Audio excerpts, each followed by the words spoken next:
उत्तर प्रदेश में विधानसभा चुनाव की बिसात पर सभी पार्टियों ने अपने अपने मोहरे बिछाने शुरू कर दिए हैं। असदुद्दीन ओवैसी ने भी अपनी पार्टी के तकरीबन 17 उम्मीदवारों के नाम का ऐलान कर दिया है और इससे कई सीटों पर अखिलेश यादव के गठबंधन की मुश्किलें बढ़ती दिख रही हैं। असदुद्दीन ओवैसी अपनी चुनावी रैलियों में मुसलमानों से अपनी क़यादत बनाने पर जोर देते हैं।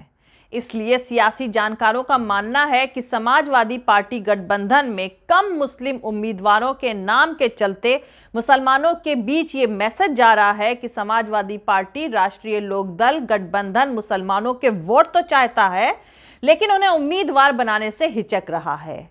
और अहम बात यह है कि ओवैसी भी यही इल्जाम समाजवादी पार्टी और राष्ट्रीय लोकदल पर काफी पहले से लगाते रहे हैं।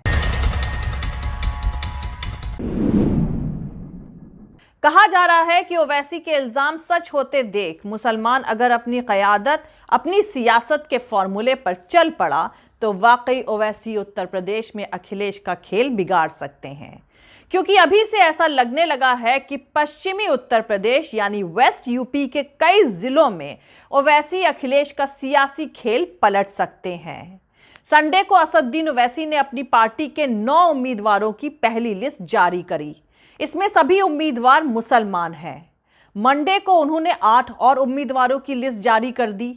इसमें साहिबाबाद सीट से उम्मीदवार बनाए गए पंडित मनमोहन झा के अलावा बाकी सभी 7 उम्मीदवार मुसलमान हैं। दूसरी तरफ समाजवादी पार्टी राष्ट्रीय लोकदल गठबंधन को उम्मीद थी कि उसे मुजफ्फरनगर समेत कई जिलों में जाट मुस्लिम एकता का फायदा मिलेगा, लेकिन खबरें ऐसी आ रही हैं कि मुजफ्फरनगर के मुसलमान इस गठबंधन से नाराज हैं। नाराजगी की वजह यह है कि गठबंधन ने जिले की एक भी सीट पर मुस्लिम उम्मीदवार नहीं उतारा है। हालांकि दोनों ही पार्टियों में कई मजबूत मुस्लिम नेता टिकट के दावेदार थे। मुजफ्फरनगर जिले की 5 सीटों पर गठबंधन के उम्मीदवारों का ऐलान हो चुका है, पर इसमें से एक भी उम्मीदवार मुसलमान नहीं है।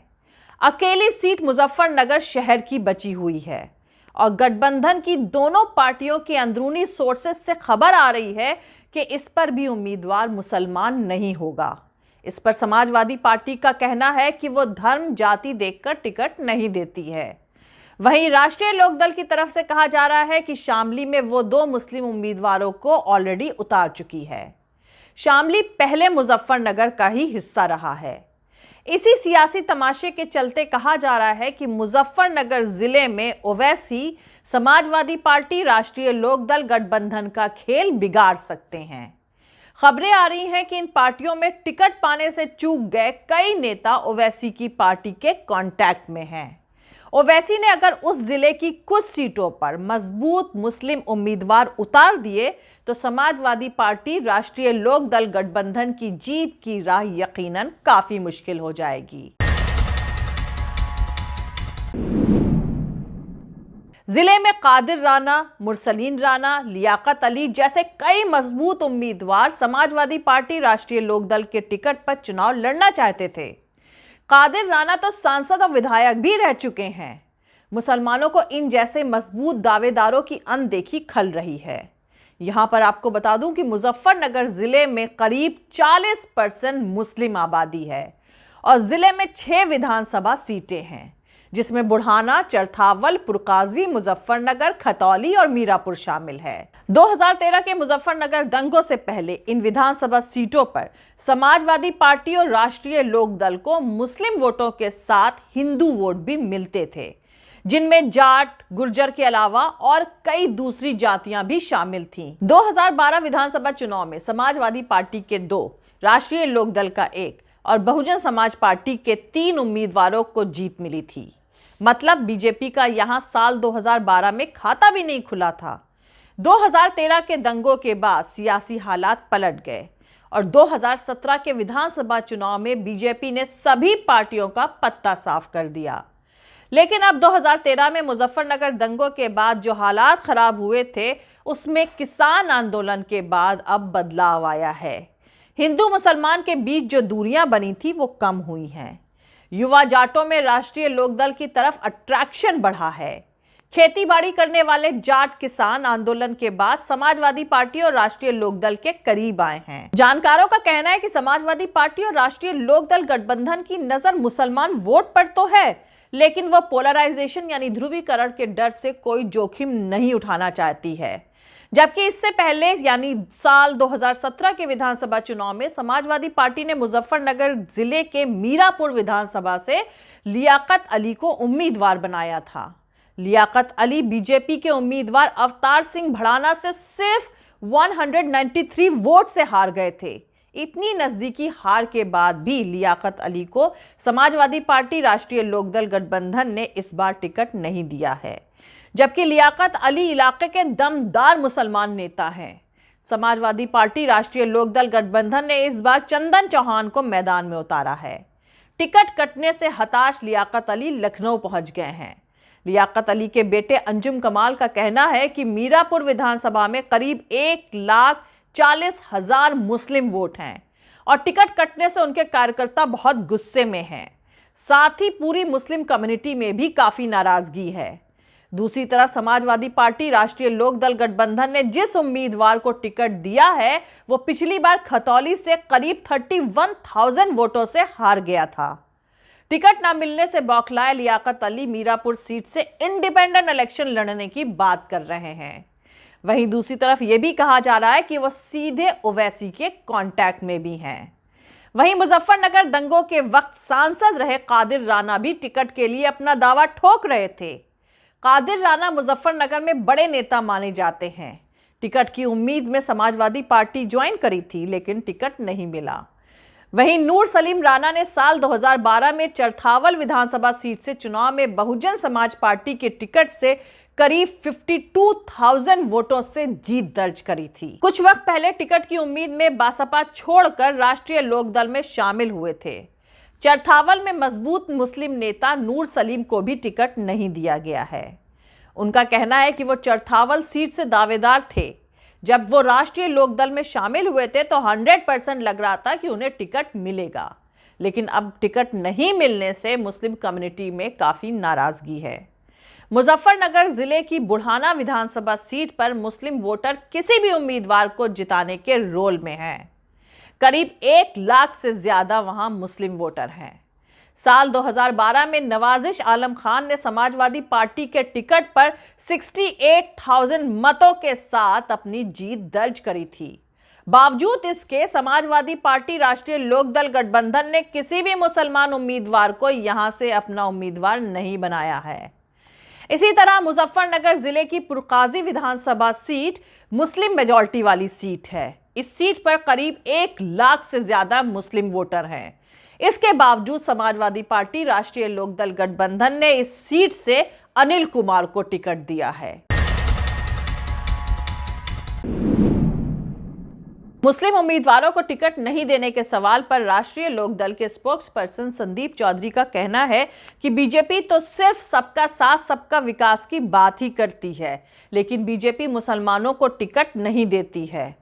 पर हम गलतियां भूलकर आगे बढ़ना चाहते हैं, इसलिए मुजफ्फरनगर में जाति या धर्म के बेस पर टिकट नहीं दिए गए हैं। हमने कई जगहों से मुस्लिम उम्मीदवार को मैदान में उतारा है। दोस्तों, दूसरी तरफ अपना खाता खोलने के लिए मजबूत उम्मीदवार तलाश कर रही ऑल इंडिया मजलिस-ए इत्तेहादुल मुस्लिमीन ने इन सियासी हालातों का फायदा उठाना शुरू कर दिया है। ओवैसी की पार्टी के नेता इन मजबूत मुस्लिम नेताओं के कांटेक्ट में हैं। वहीं यह भी देखा जा रहा है कि ओवैसी के पार्टी के लोग मुसलमानों को ताना मारते दिख रहे हैं कि वैसे तो समाजवादी पार्टी राष्ट्रीय लोकदल मुसलमानों की बड़ी हमदर्द बनती है, लेकिन जब टिकट देने की बारी आती है तो अपने हाथ खड़े कर देती है। ओवैसी अपनी हर रैली में यही इल्जाम लगाते रहे हैं। वैसे पिछले चुनाव में भी ओवैसी के 38 उम्मीदवारों में से 37 मुसलमान थे। सिर्फ एक रिजर्व सीट पर उनकी पार्टी का दलित उम्मीदवार था। इससे पहले बिहार और पश्चिम बंगाल और महाराष्ट्र के विधानसभा चुनाव में भी उनकी पार्टी के सभी उम्मीदवार मुसलमान थे। ओवैसी मुसलमानों को ही एकजुट करने की बात करते हैं, लिहाजा उत्तर प्रदेश के इस चुनाव में भी उनकी पार्टी का मकसद सिर्फ मुस्लिम उम्मीदवार उतारकर मुसलमानों के वोट हासिल करके मुस्लिम कम्युनिटी के बीच अपनी पार्टी की पैठ बनाकर उसका मास बेस यानी जनाधार बढ़ाना है। ओवैसी उन्हीं सीटों पर उम्मीदवार उतार रहे हैं जहां मुसलमान 30 to 45% तक है, यानी 30 से 45% तक है। हालांकि ओवैसी उत्तर प्रदेश में वंचित समाज सम्मेलन कर रहे हैं। वो दावा तो मुसलमानों के साथ दलितों और पिछड़े कम्युनिटी के हक की लड़ाई लड़ने का करते हैं, लेकिन उनकी पार्टी ने अभी तक रिजर्व सीट पर एक भी अपना उम्मीदवार नहीं उतारा है। वहीं मुजफ्फरनगर जिले के अलावा कई और सीटों पर भी ओवैसी की पार्टी के उम्मीदवारों का नाम सामने आने के बाद दिलचस्प मुकाबले के आसार दिख रहे हैं। जहां गाजियाबाद के लोनी विधानसभा सीट पर समाजवादी पार्टी, कांग्रेस और ओवैसी की पार्टी के मुस्लिम उम्मीदवार आपस में टकराएंगे, वहीं दूसरी तरफ हापुड़ जिले की धौलाना सीट पर समाजवादी पार्टी, बासपा और मजलिस के मुस्लिम उम्मीदवार आपस में टकरा रहे हैं। गढ़ मुक्तेश्वर में बासपा के मोहम्मद आरिफ को मजलिस के फुरकान चौधरी टक्कर देते नजर आ रहे हैं। मेरठ की किठौर सीट पर मजलिस के उम्मीदवार तस्लीम अहमद ने समाजवादी पार्टी के शाहिद मंजूर की मुश्किलें बढ़ा दी हैं।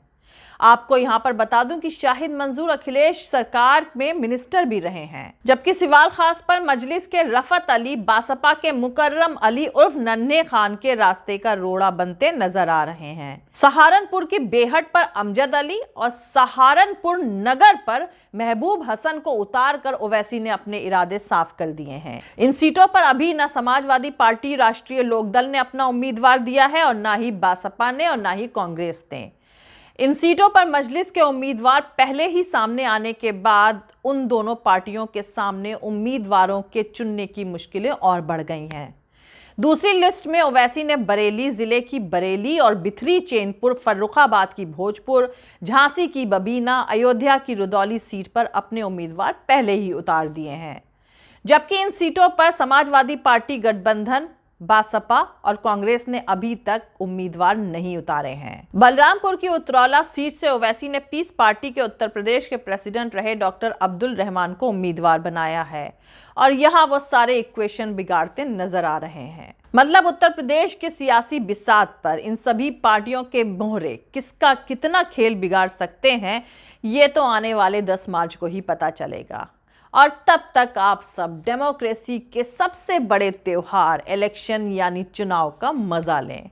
जय हिंद, सत्यमेव जयते, अल्लाह हाफिज। दोस्तों, हमारा पूरा वीडियो और दूसरे और वीडियोस देखने के लिए हमारा YouTube channel political Tamasha with doctor Arshi को सब्सक्राइब करके वहां पे लगी बेल आइकॉन को ज़रूर दबा दें ताकि आपको हमारे आने वाले हर वीडियो की अपडेट्स मिलती रहे। और दोस्तों, अगर आपको हमारा काम पसंद आता है, हमारे वीडियोस पसंद आते हैं तो www.patreon.com/dr अर्शी खान पर जाकर डोनेट करके आप हमारे काम को सपोर्ट कर सकते हैं। दोस्तों, अगर आपको हमारा वीडियो पसंद आता है तो लाइक और शेयर करना हरगिज़ नहीं भूलें। आप हमें फॉलो भी कर सकते हैं हमारे ट्विटर, इंस्टाग्राम और फेसबुक पेज पर। मेरा ट्विटर हैंडल है @arshi aziz khan। Thank you. मिलते हैं अगले वीडियो में।